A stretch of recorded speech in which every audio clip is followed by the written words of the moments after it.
Halo geng. Sekarang setelah kita pelajari double top, double bottom, kita masuk lagi untuk teknik berikutnya ataupun pattern berikutnya. Gimana mau tahu supply zone atau zone keperluan? Supply itu adalah zone atas ya, atas dimana harga terlalu tinggi, keperluan terlalu tinggi, tetapi barang itu nggak ada. Itu contoh, salah satu contoh. Oke, di saat supply zone ini, di sini kita perlu ambil posisi sell aja ya. Posisi kita hanya kepada sell. Kenapa? Karena di sini seller makan buyer. Di saat seller datang, buyer baru mau apa? Dimakan lagi, artinya dibalas lagi ke bawah yang menunjukkan ini adalah drop based drop. Dan ini pula rally based drop, di mana saat dia naik terjadinya base dibalas dengan satu momentum drop. Inilah yang disebut dengan supply zone ataupun drop based drop ataupun rally based drop, di mana seller menguasai, seller terlalu strong. Oke. Dan kita langsung tunjukkan contohnya aja. Contoh gimana mau melihat rally based drop ataupun drop based drop.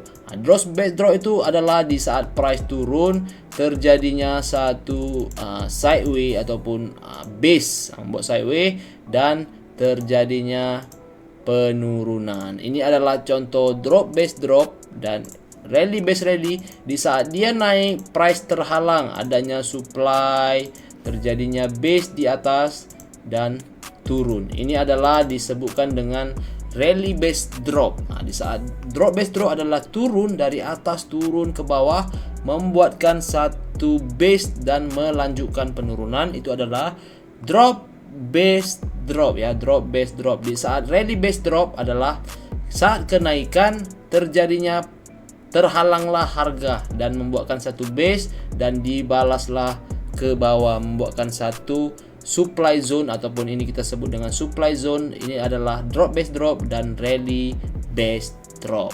Di saat supply terbentuk, itu adalah penurunan yang kita harus cari sell. Kita cari contoh lain ataupun ya kita coba cari ya. Oke. Kalau dilihat begini ya, begini terjadinya satu sideway. Tiba-tiba adanya base. Di sini adalah poin untuk kita sell. Bentar ya. Ini kita kecilin dulu supaya muat. Oke, ini adalah contoh ya, contoh. Di saat dia terjadi base ataupun kita sebut dengan sideway, di situ adalah poin sebenar kita entry. Baik, mana dia?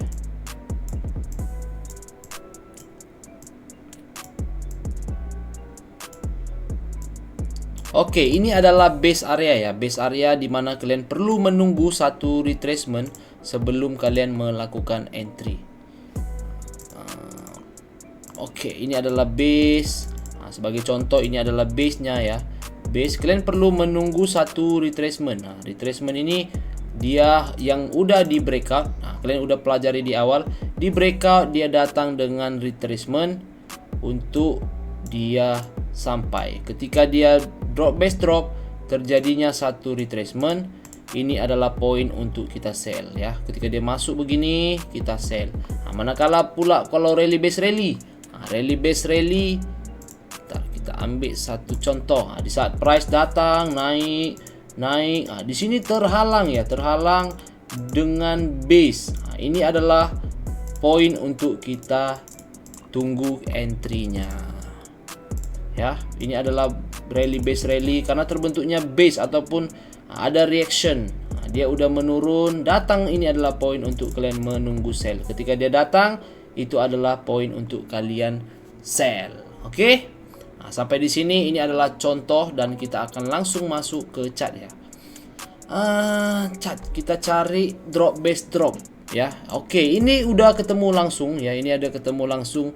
Di sini ada price naik ya. Di sini kalian lihat price itu datang naik, lalu dia menurun di sini. Di sini dia turun ke bawah dan terbentuklah satu base. Kalian lihat seller drop, buyer coba menguasai, tapi seller terlalu strong dibalas dengan satu momentum ya, satu momentum.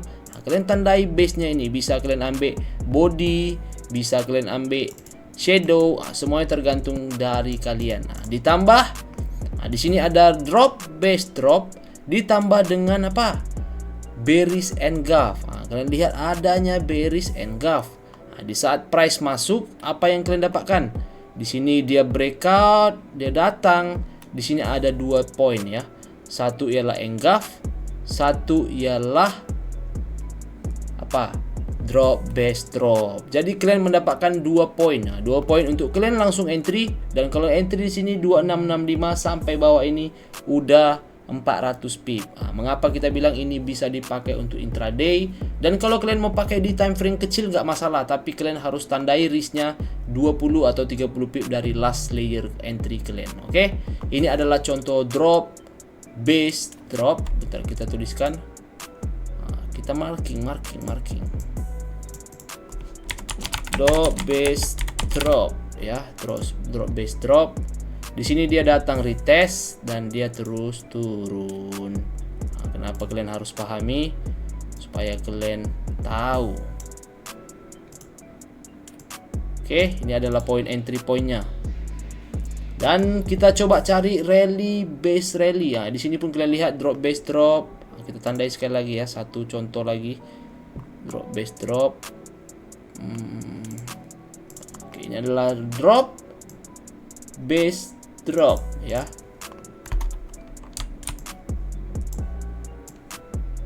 Drop base drop. Ini ada drop base drop. Kalau kita lihat di sini kenaikan,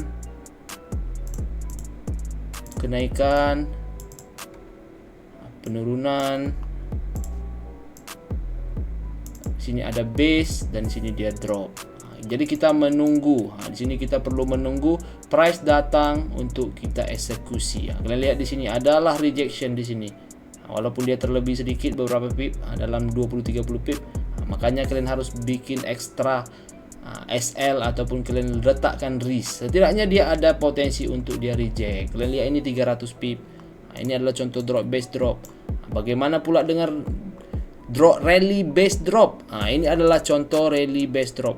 Di saat kenaikan terjadi, di sini ada satu base ataupun kita bilang terhalang. Ini adalah base ketika dia tembus ya, dia masuk untuk dia turun. Oke, kita coba pakaikan H1 aja ya.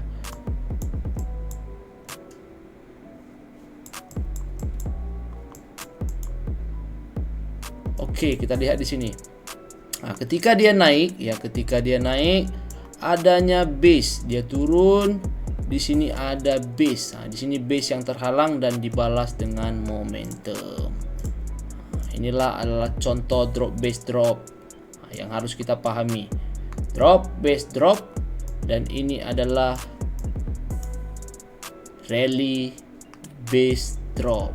Oke, sekian rally base rally, dan ketika dia membentuk breakout di sini terbentuklah drop base drop. Jadi ini adalah contoh supply yang harus kita pahami, bagaimana kita mau entry di saat market sedang membuatkan satu pattern. Oke, sekian pembahasan drop base drop dan juga rally base drop. Ciao.